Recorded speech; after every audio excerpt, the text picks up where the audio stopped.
Capítulo 33. Del Sinaí a Cades.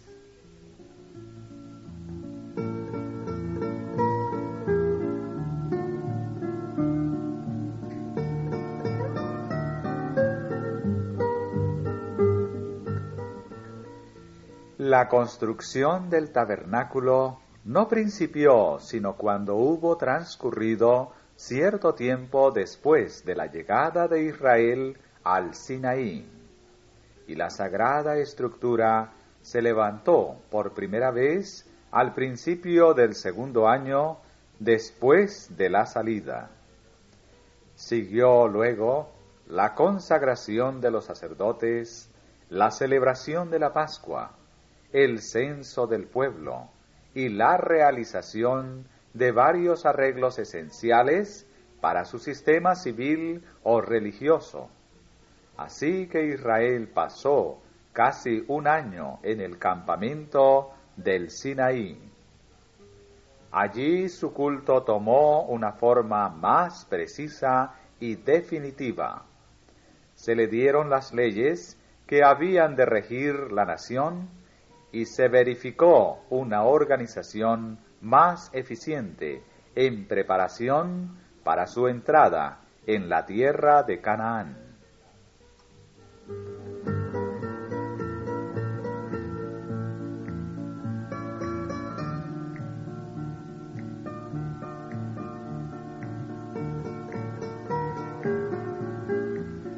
El gobierno de Israel se caracterizaba por la organización más cabal, tan admirable por su esmero como por su sencillez. El orden tan señaladamente puesto de manifiesto en la perfección y disposición de todas las obras creadas por Dios se veía también en la economía hebrea. Dios era el centro de la autoridad y del gobierno, el soberano de Israel. Moisés se destacaba como el caudillo visible que Dios había designado para administrar las leyes en su nombre. Posteriormente, se escogió de entre los ancianos de las tribus un consejo de 70 hombres para que asistiera a Moisés en la administración de los asuntos generales de la nación. Enseguida venían los sacerdotes, quienes consultaban al Señor en el santuario. Había jefes o príncipes que gobernaban sobre las tribus. Bajo estos había jefes de millares, jefes de cientos y jefes de 50, y cabos de 10. Y por último, funcionarios que se podían emplear en tareas especiales.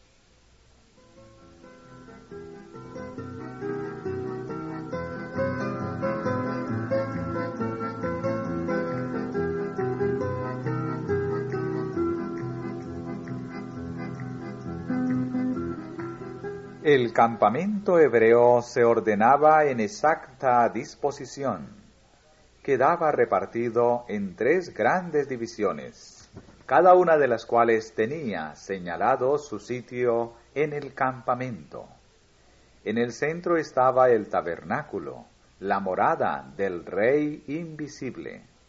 Alrededor asentaban los sacerdotes y los levitas. Más allá de estos acampaban las demás tribus. A los levitas se les confiaba el cuidado del tabernáculo y todo lo que se relacionaba con él, tanto en el campamento como cuando se viajaba. Cuando se levantaba el campamento para reanudar la marcha, eran ellos quienes desarmaban la sagrada tienda. Y cuando se llegaba a donde se había de hacer alto, ellos debían levantarla. A ninguna persona de otra tribu se le permitía acercarse so pena de muerte. Los levitas estaban repartidos en 3 divisiones, descendientes de los 3 hijos de Leví, y cada una tenía asignada su obra y posición especiales. Frente al tabernáculo y cercanas a él estaban las tiendas de Moisés y Aarón. Al sur estaban los coatitas, que tenían la obligación de cuidar del arca y del resto del mobiliario. Al norte estaban los meratitas, quienes tenían a su cargo las columnas, los zócalos, las tablas, etc. Atrás estaban los gersonitas, a quienes se les había confiado el cuidado de los velos y del cortinado en general.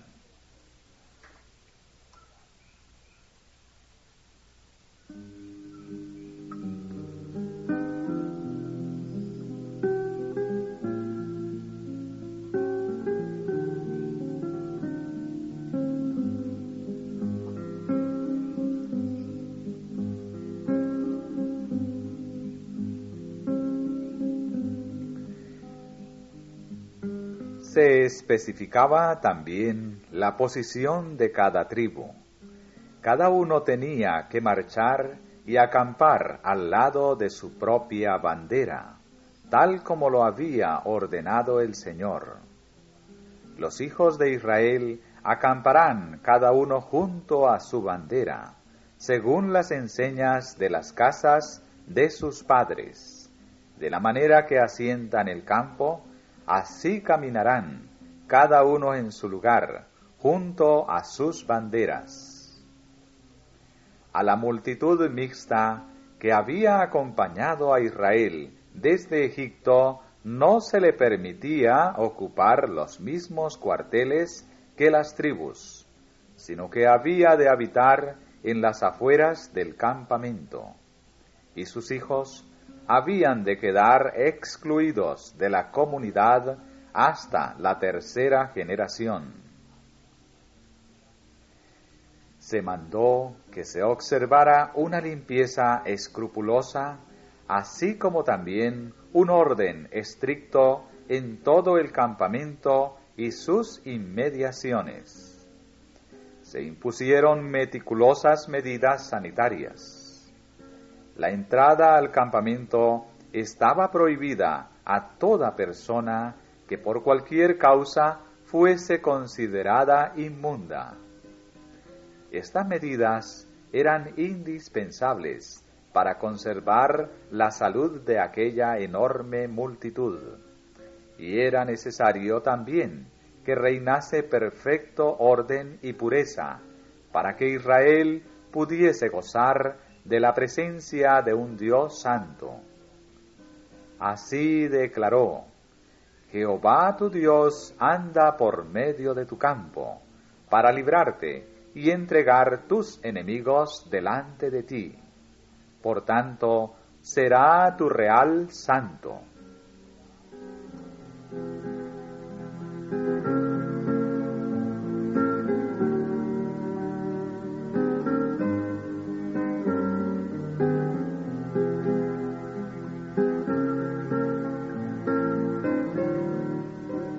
En todo el peregrinaje de Israel, el arca de la alianza de Jehová fue delante de ellos, buscándoles lugar de descanso.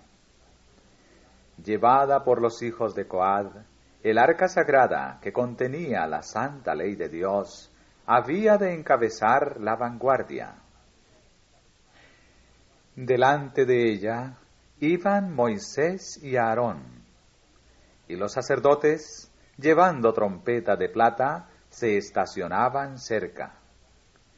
Estos sacerdotes recibían instrucciones de Moisés y a su vez las comunicaban al pueblo por medio de sus trompetas. Los jefes de cada compañía tenían obligación de dar instrucciones definitivas con respecto a todos los movimientos que habían de hacerse, tal como se los indicaban las trompetas. Al que dejaba de cumplir con las instrucciones dadas, se le castigaba con la muerte.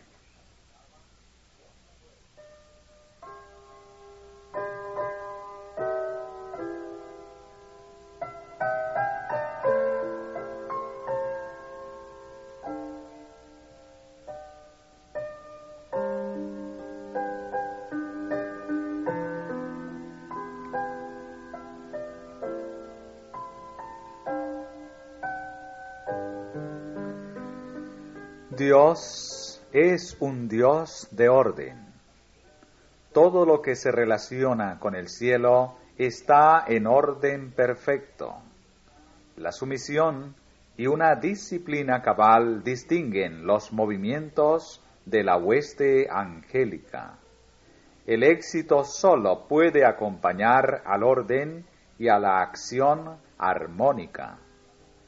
Dios exige orden y sistema en su obra en nuestros días, tanto como los exigía en los días de Israel.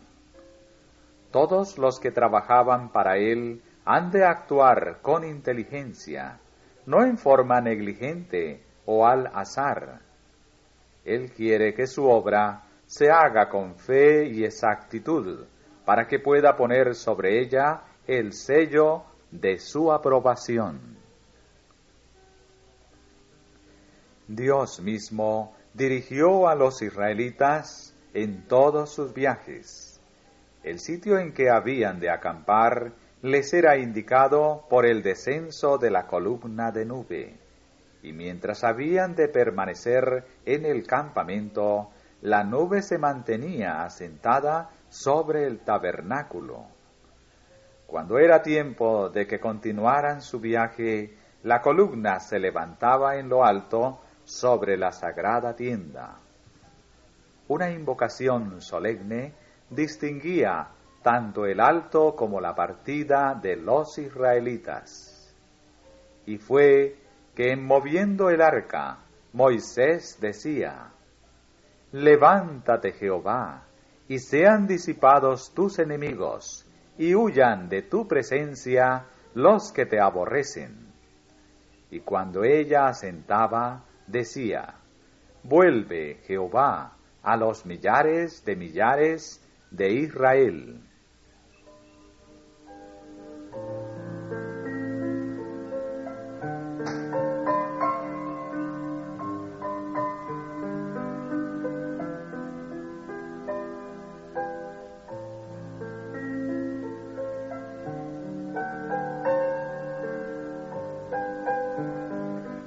Una distancia de sólo 11 días de viaje mediaba entre el Sinaí y Cades, en la frontera de Canaán, y fue con la esperanza de entrar rápidamente en la buena tierra como las huestes de Israel reanudaron su marcha cuando la nube dio por último la señal para seguir hacia adelante.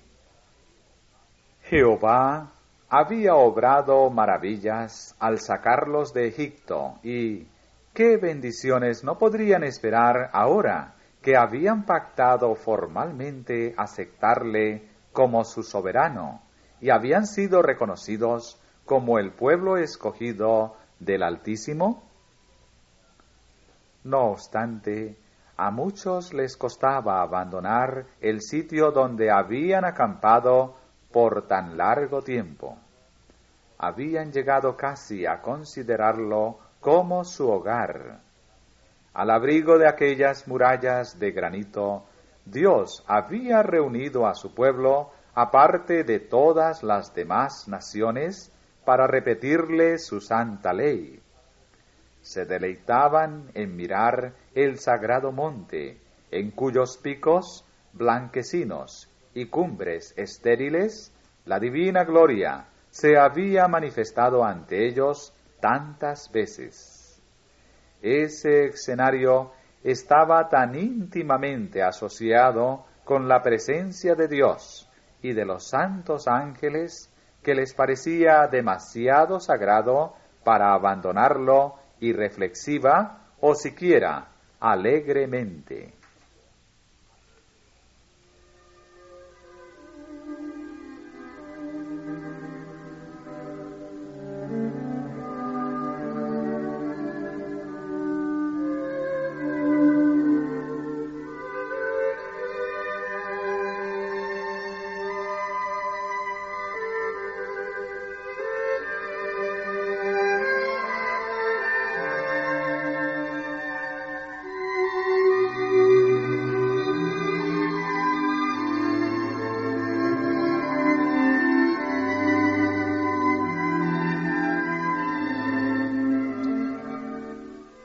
A la señal de los trompeteros, sin embargo, todo el campamento se puso en marcha, llevando el tabernáculo en medio, ocupando cada tribu su sitio señalado, bajo su propia bandera.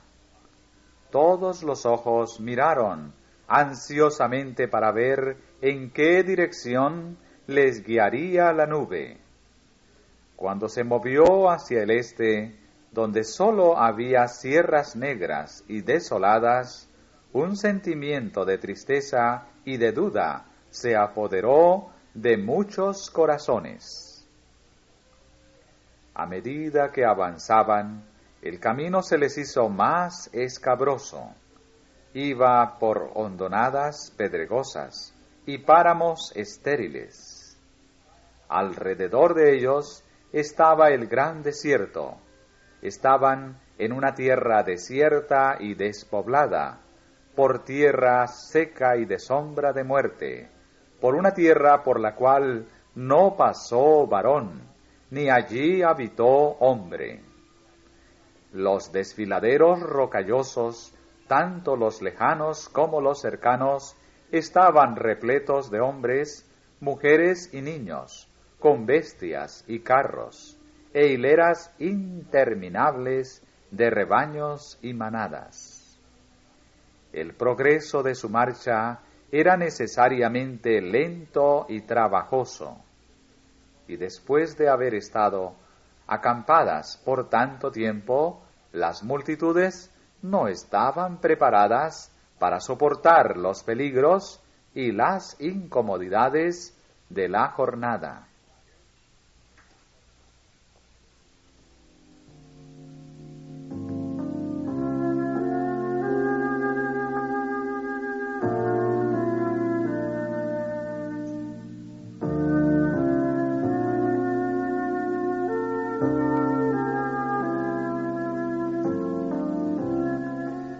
Después de 3 días de viaje, se oyeron quejas.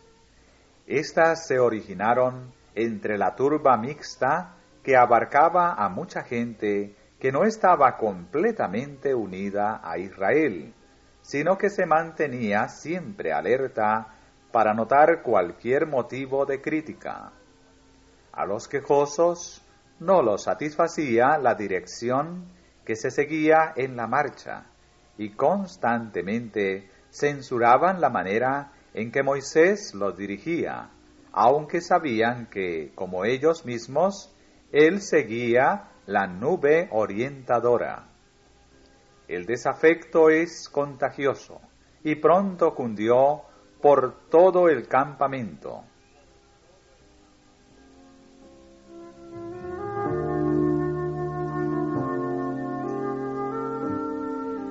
Nuevamente comenzaron a clamar pidiendo carne para comer. A pesar de que se les había suministrado maná en abundancia, no estaban satisfechos. Durante su esclavitud en Egipto, los israelitas se habían visto obligados a sustentarse con una alimentación común y sencilla, pero su apetito aguzado por las privaciones y el trabajo rudo la encontraba sabrosa. Pero muchos de los egipcios que estaban ahora entre ellos estaban acostumbrados a un régimen de lujo, y estos fueron los primeros en quejarse.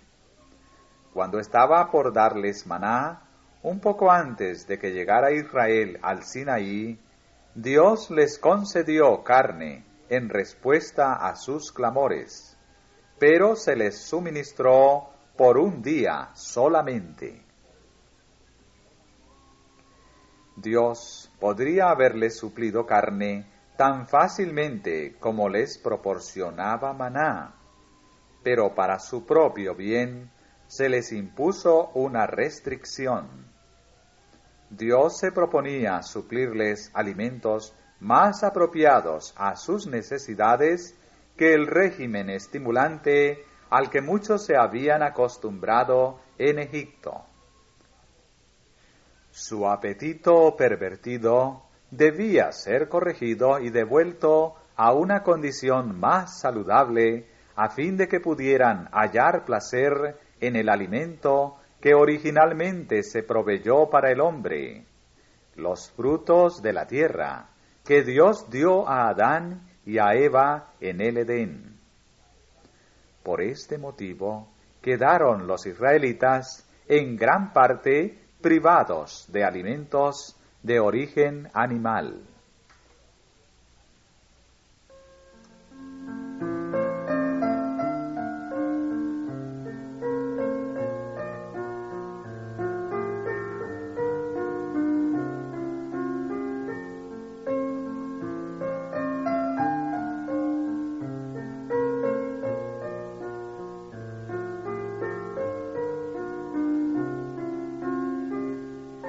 Satanás los tentó para que consideraran esta restricción como cruel e injusta.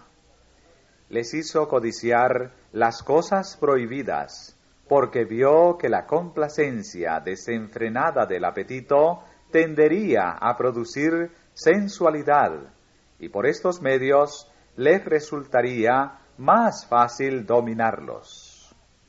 El autor de las enfermedades y las miserias asaltará a los hombres donde pueda alcanzar más éxito.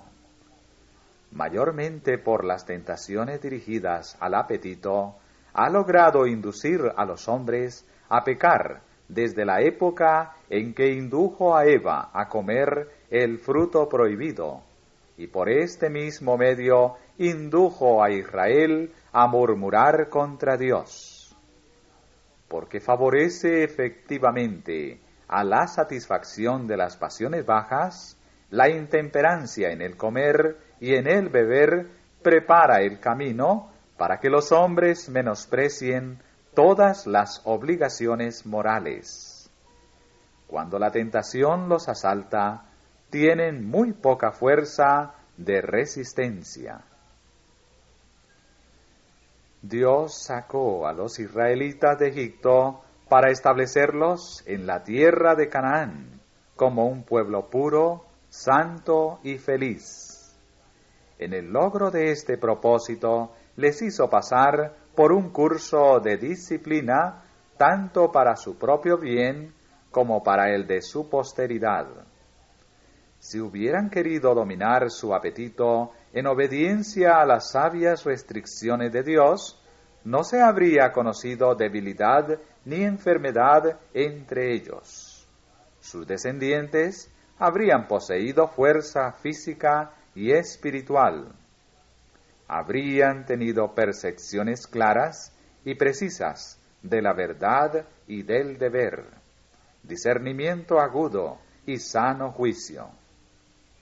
Pero no quisieron someterse a las restricciones y a los mandamientos de Dios, y esto les impidió en gran parte llegar a la alta norma que Él deseaba que ellos alcanzasen y recibir las bendiciones que Él estaba dispuesto a concederles.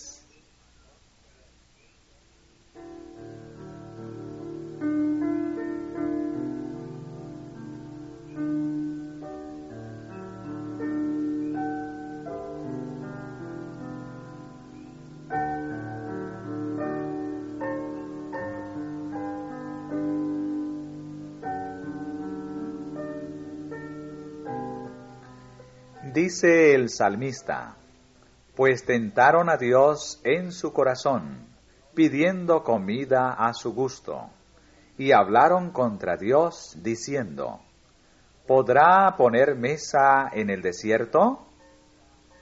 He aquí ha herido la peña, y corrieron aguas, y arroyos salieron ondeando. ¿Podrá también dar pan? ¿Aparejará carne a su pueblo? Por tanto oyó Jehová e indignóse.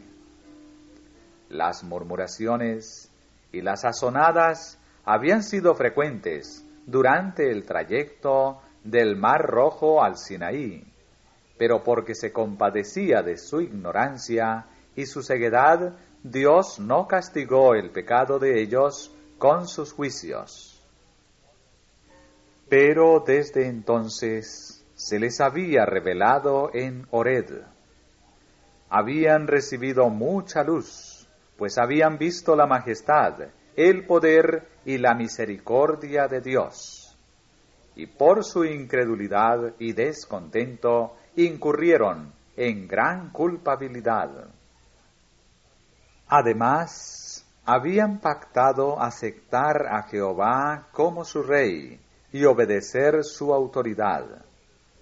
Sus murmuraciones eran ahora rebelión, y como tal habían de recibir pronto y señalado castigo, si se quería preservar a Israel de la anarquía y la ruina. Enardecióse su furor, y encendióse en ellos fuego de Jehová, y consumió el un cabo del campo. Los más culpables de los quejosos quedaron muertos, fulminados por el rayo de la nube.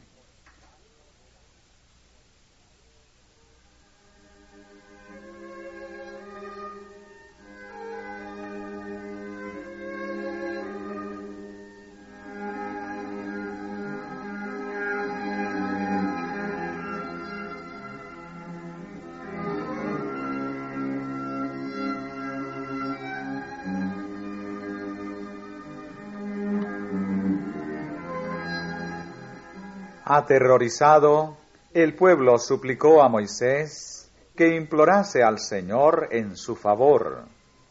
Así lo hizo, y el fuego se extinguió. En memoria de este castigo, Moisés llamó a aquel sitio Tabera, incendio. Pero la iniquidad empeoró pronto. En vez de llevar a los sobrevivientes a la humillación y al arrepentimiento, este temible castigo no pareció tener en ellos otro fruto que intensificar las murmuraciones. Por todas partes el pueblo se reunía a la puerta de sus tiendas, llorando y lamentándose. Y el vulgo que había en medio tuvo un vivo deseo, y volvieron, y aún lloraron los hijos de Israel, y dijeron: ¿quién nos diera a comer carne? Nos acordamos del pescado que comíamos en Egipto de balde, de los cohombros, y de los melones, y de los puerros, y de las cebollas, y de los ajos. Y ahora nuestra alma se seca, que nada sino maná ven nuestros ojos.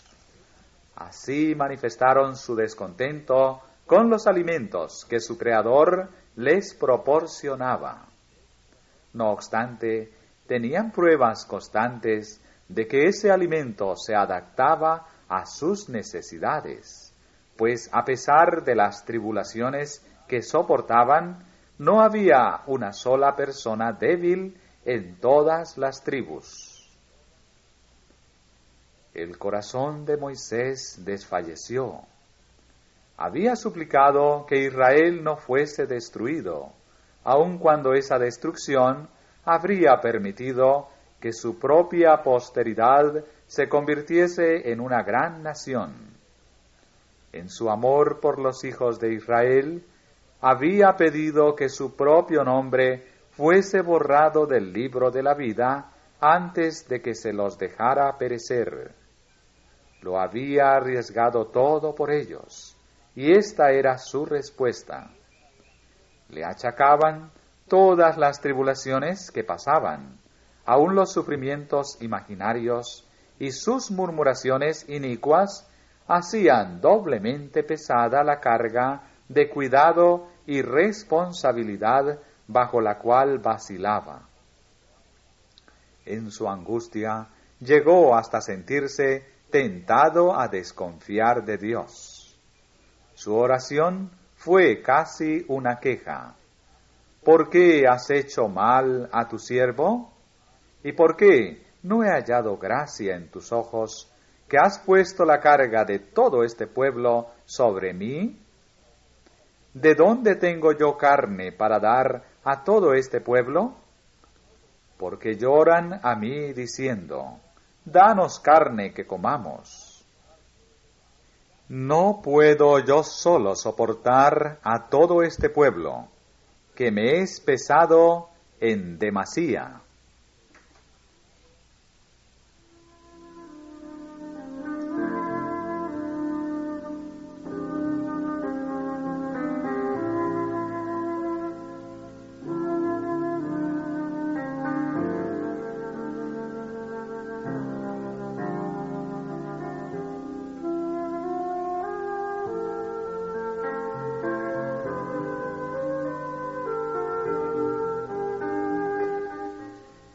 El Señor oyó su oración y le ordenó convocar a 70 hombres de entre los ancianos de Israel, hombres no sólo entrados en años, sino que poseyeran dignidad, sano juicio y experiencia.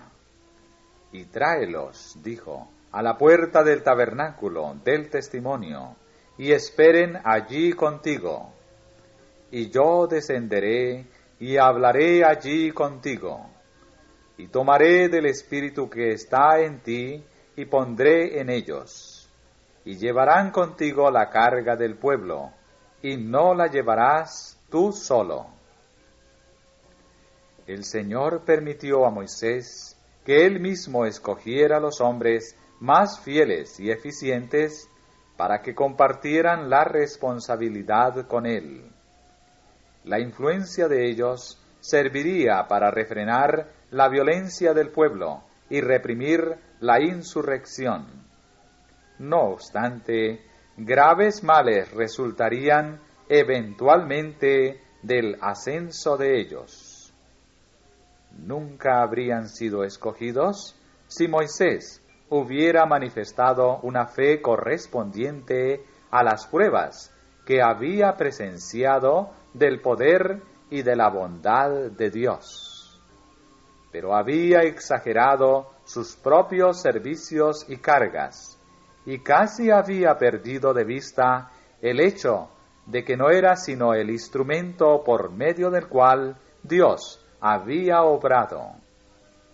No tenía excusa por haber participado, aún en mínimo grado, del espíritu de murmuración que era la maldición de Israel.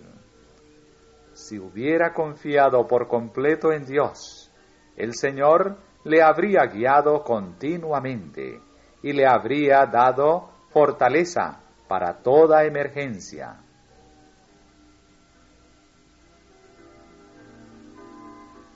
A Moisés se le dieron instrucciones para que preparara al pueblo para lo que Dios iba a hacer en su favor. Santificaos para mañana, y comeréis carne, pues que habéis llorado en oídos de Jehová, diciendo, ¿quién nos diera a comer carne? Cierto, mejor nos iba en Egipto. Jehová, pues, os dará carne, y comeréis. No comeréis un día, ni 2, ni 5 días, ni 10 días, ni 20 días, sino hasta un mes de tiempo, hasta que os salga por las narices, y os sea en aborrecimiento, por cuanto menospreciasteis a Jehová, que está en medio de vosotros, y llorasteis delante de él, diciendo, ¿para qué salimos acá de Egipto?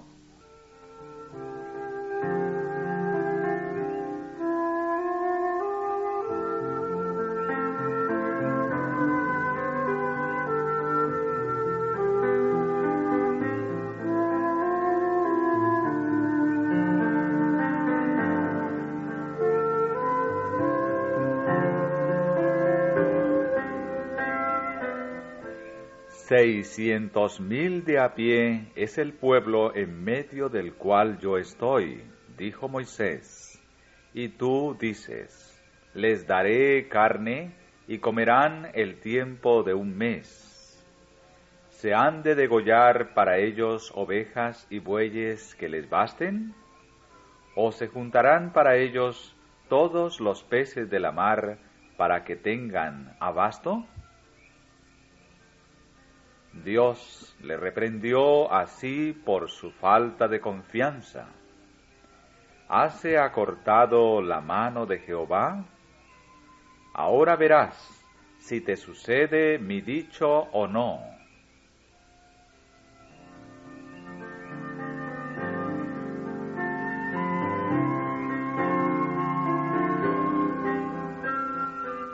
Moisés repitió al pueblo las palabras del Señor y le anunció el nombramiento de los 70 ancianos. Las instrucciones que el gran jefe les dio a estos hombres escogidos podrían muy bien servir como modelo de integridad judicial para los jueces y legisladores de los tiempos modernos. Oíd entre vuestros hermanos, y juzgad justamente entre el hombre y su hermano, y el que le es extranjero. No tengáis respeto de personas en el juicio, así al pequeño como el grande oiréis. No tendréis temor de ninguno, porque el juicio es de Dios.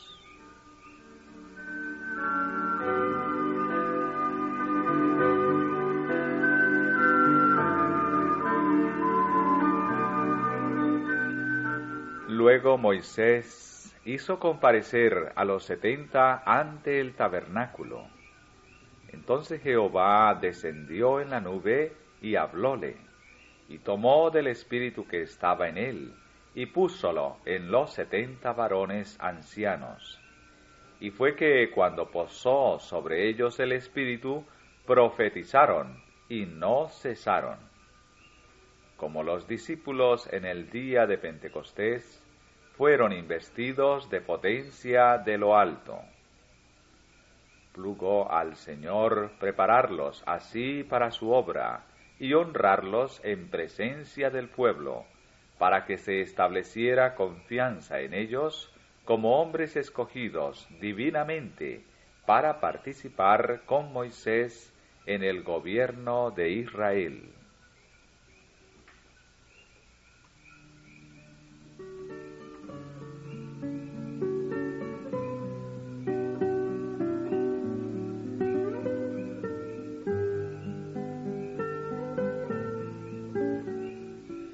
Nuevamente se manifestó el espíritu elevado y desinteresado del gran caudillo. 2 de los 70 ancianos, teniéndose humildemente por indignos de un cargo de tanta responsabilidad, no habían concurrido con sus hermanos ante el tabernáculo. Pero el Espíritu de Dios descendió sobre ellos donde estaban, y ellos también ejercieron el don de profecía. Cuando se le informó esto a Josué, quiso poner coto a esta irregularidad, temiendo que pudiera fomentar la división. Celoso por el honor de su jefe, dijo: Señor mío, Moisés, impídelos. Pero él contestó: ¿Tienes tú celos por mí? Mas ojalá que todo el pueblo de Jehová fuesen profetas, que Jehová pusiera su espíritu sobre ellos.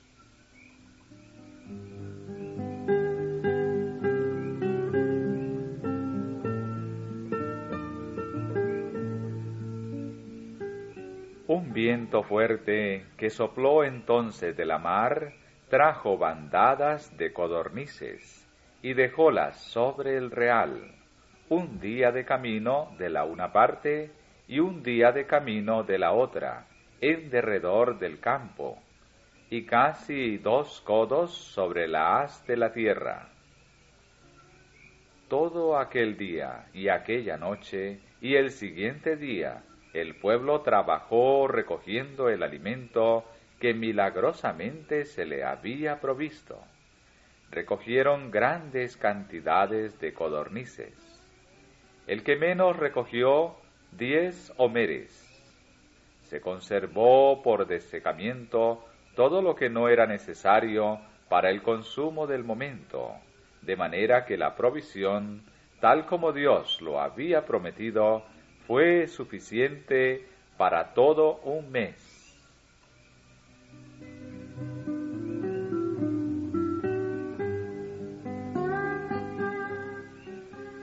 Dios dio a los israelitas lo que no era para su mayor beneficio, porque habían insistido en desearlo. No querían conformarse con las cosas que mejor podían aprovecharles. Sus deseos rebeldes fueron satisfechos, pero se les dejó que sufrieran las consecuencias. Comieron desenfrenadamente y sus excesos fueron rápidamente castigados. Hirió Jehová al pueblo con una muy grande plaga. Muchos fueron postrados por fiebres calcinantes, mientras que los más culpables de entre ellos fueron heridos apenas probaron los alimentos que habían codiciado.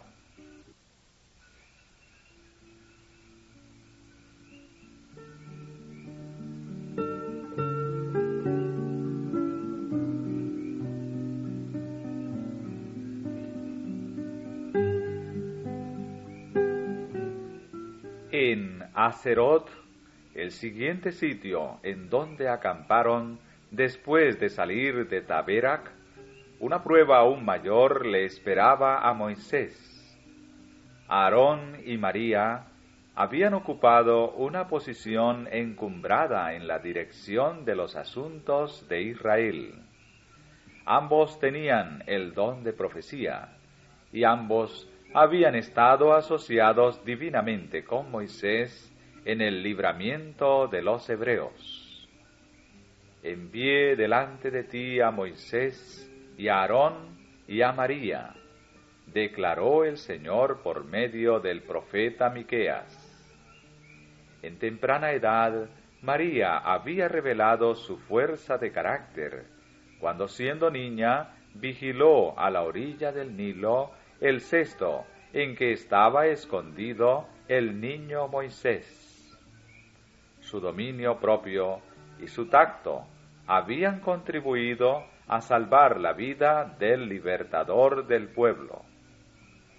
Ricamente dotada en cuanto a la poesía y a la música, María había dirigido a las mujeres de Israel en los cantos de alabanza y las danzas en las playas del Mar Rojo. Ocupaba el segundo puesto después de Moisés y Aarón en los afectos del pueblo y los honores otorgados por el cielo. Pero el mismo mal que causó la primera discordia en el cielo brotó en el corazón de esta mujer de Israel, y no faltó quien simpatizara con ella en su desafecto.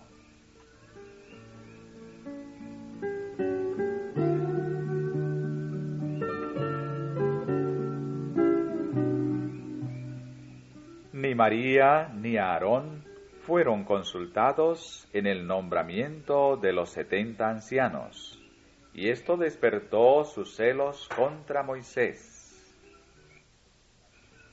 Durante la visita de Jetro, mientras los israelitas iban hacia el Sinaí, la pronta aceptación por Moisés de los consejos de su suegro hizo temer a Aarón y a María que la influencia que ejercía sobre el gran caudillo superase a la propia. En la organización del Consejo de los Ancianos, creyeron que tanto su posición como su autoridad habían sido menospreciadas. Nunca habían conocido María y Aarón la carga de cuidado y responsabilidad que había pesado sobre Moisés. No obstante, por haber sido escogidos para ayudarle, se consideraban copartícipes con él de la carga de dirigir al pueblo y estimaban innecesario el nombramiento de más asistentes.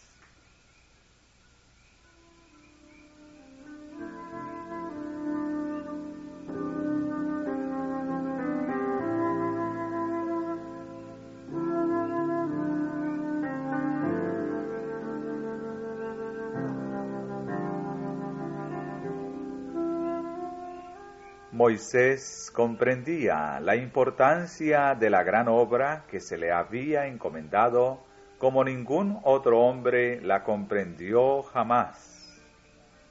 Se daba cuenta de su propia debilidad e hizo a Dios su consejero. Aarón se tenía en mayor estima y confiaba menos en Dios. Había fracasado cuando se le había encomendado responsabilidad y reveló la debilidad de su carácter por su baja condescendencia en el asunto del culto idólatra en el Sinaí. Pero María y Aarón, cegados por los celos y la ambición, perdieron esto de vista. Dios había honrado altamente a Aarón al designar su familia para los cargos sagrados del sacerdocio. Sin embargo, aun esto contribuía ahora a intensificar su deseo de exaltación. Y dijeron: ¿solamente por Moisés ha hablado Jehová? ¿No ha hablado también por nosotros?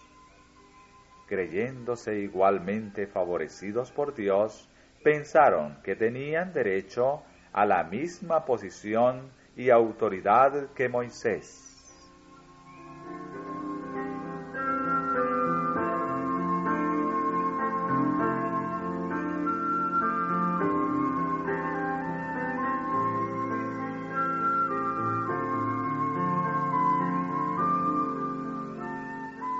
Cediendo al espíritu de desafecto, María halló motivo de queja en cosas que Dios había sobreseído especialmente. El matrimonio de Moisés la había disgustado. El hecho de que había elegido esposa en otra nación, en vez de tomarla de entre los hebreos, ofendía a su familia y al orgullo nacional. Se la trataba a Séfora con un menosprecio mal disimulado.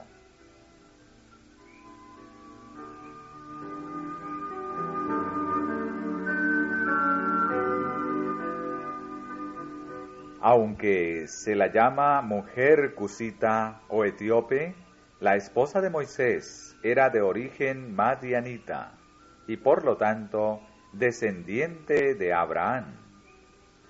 En su aspecto personal difería de los hebreos, en que era un tanto más morena. Aunque no era israelita, Séfora adoraba al Dios verdadero. Era de un temperamento tímido y retraído, tierno y afectuoso, y se afligía mucho en presencia de los sufrimientos. Por este motivo, cuando Moisés fue a Egipto, consintió él en que ella regresara a Madián. Quería evitarle la pena que le significaría presenciar los juicios que iban a caer sobre los egipcios.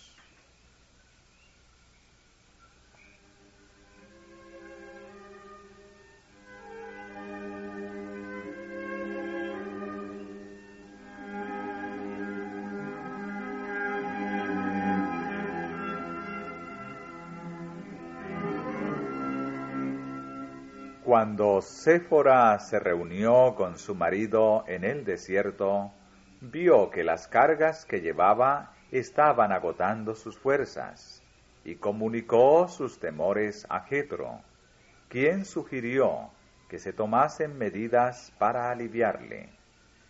Esta era la razón principal de la antipatía de María hacia Séfora. Herida por el supuesto desdén infligido a ella y a Aarón, y considerando a la esposa de Moisés como causante de la situación, concluyó que la influencia de ella le había impedido a Moisés que los consultara como lo había hecho antes. Si Aarón se hubiese mantenido firme de parte de lo recto, habría impedido el mal. Pero en vez de mostrarle a María lo pecaminoso de su conducta, simpatizó con ella prestó oídos a sus quejas, y así llegó a participar de sus celos.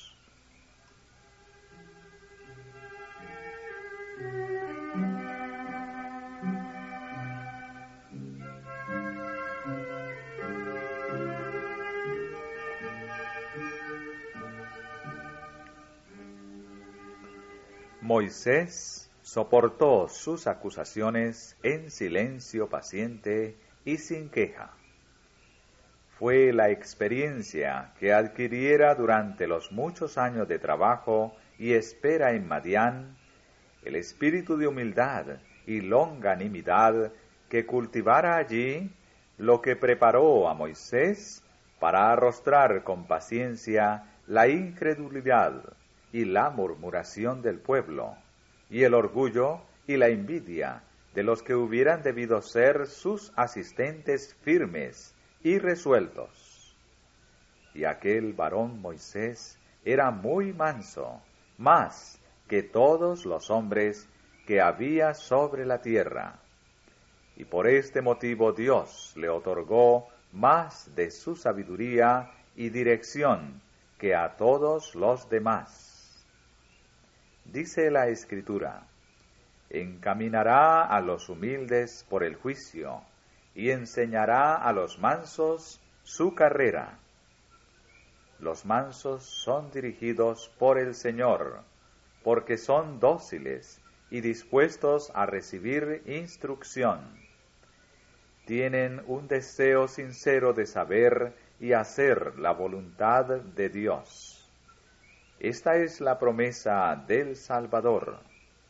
El que quisiere hacer su voluntad conocerá de la doctrina, si viene de Dios.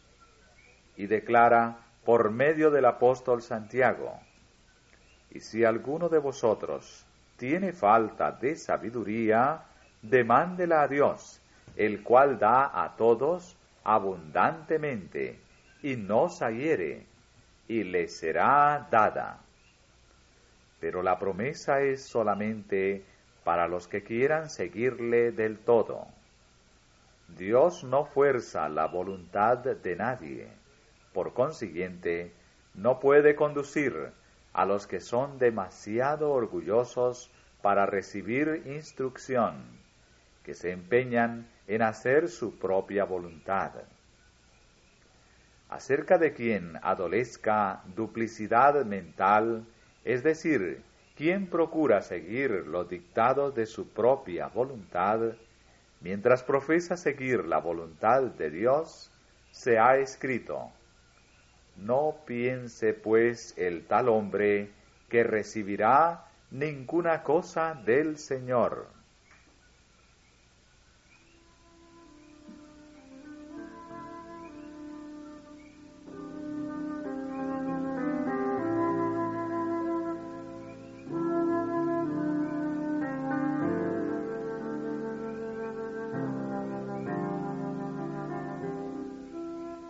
Dios había escogido a Moisés y le había investido de su espíritu, y por su murmuración María y Aarón se habían hecho culpables de deslealtad, no sólo hacia el que fuera designado como su jefe, sino también hacia Dios mismo.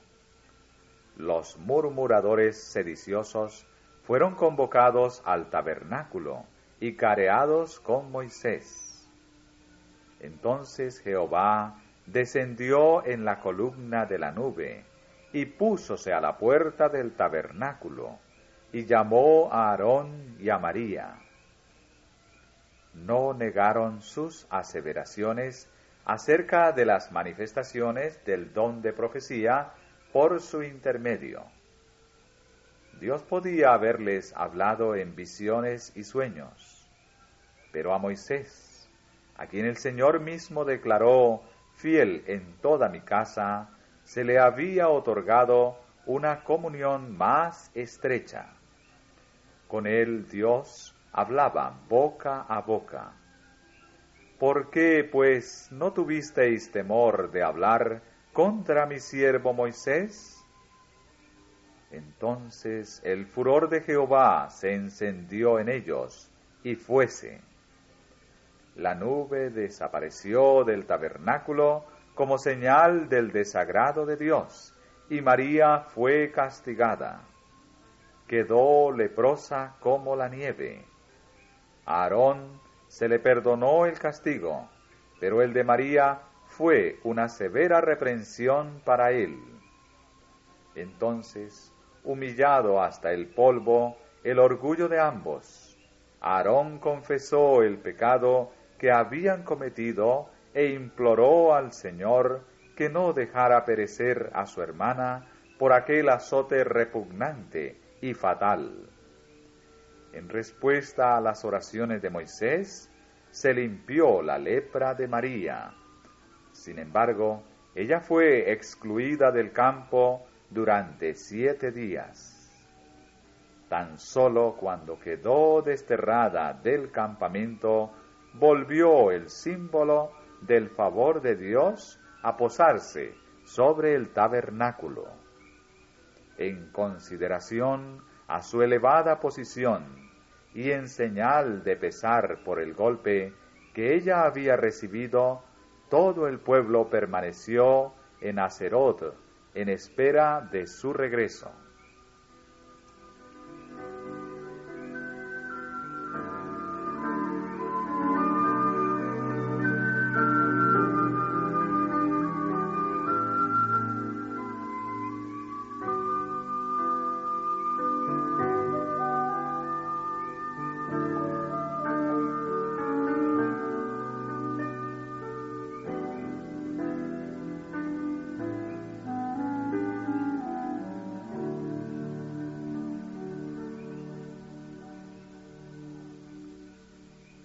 Esta manifestación del desagrado del Señor tenía por objeto advertir a todo Israel que pusiera coto al creciente espíritu de descontento y de insubordinación.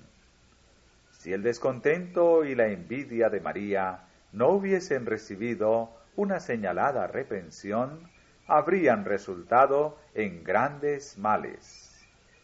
La envidia es una de las peores características satánicas que puedan existir en el corazón humano, y es una de las más funestas en sus consecuencias.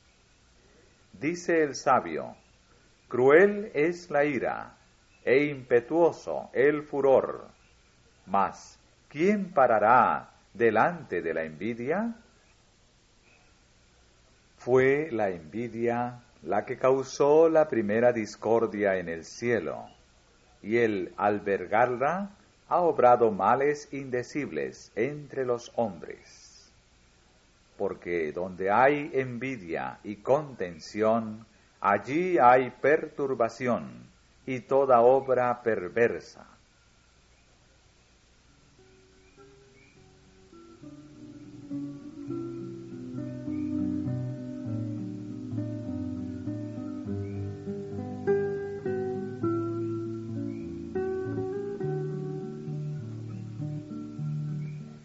No debemos considerar como cosa baladí el hablar mal de los demás, ni constituirnos nosotros mismos en jueces de sus motivos o acciones. El que murmura del hermano y juzga a su hermano, este tal murmura de la ley y juzga a la ley. Pero si tú juzgas a la ley, no eres guardador de la ley, sino juez. Solo hay un juez, el cual también aclarará lo oculto de las tinieblas y manifestará los intentos de los corazones. Y todo el que se encargue de juzgar y condenar a sus semejantes, usurpa la prerrogativa del Creador.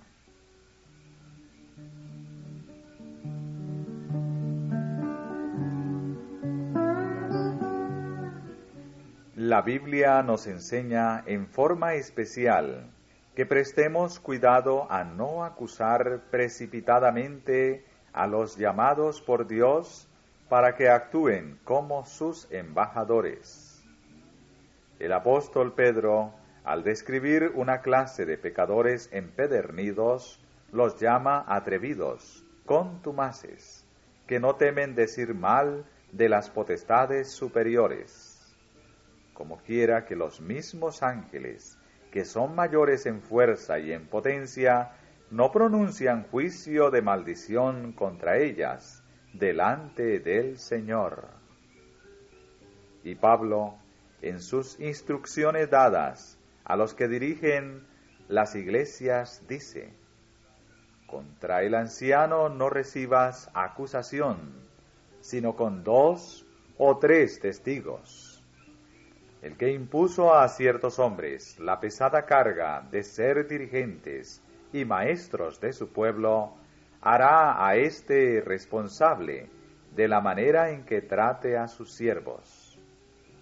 Hemos de honrar a quienes Dios honró. El castigo que cayó sobre María debe servir de reprensión para todos los que, cediendo a los celos, murmuren contra aquellos sobre quienes Dios puso la pesada carga de su obra.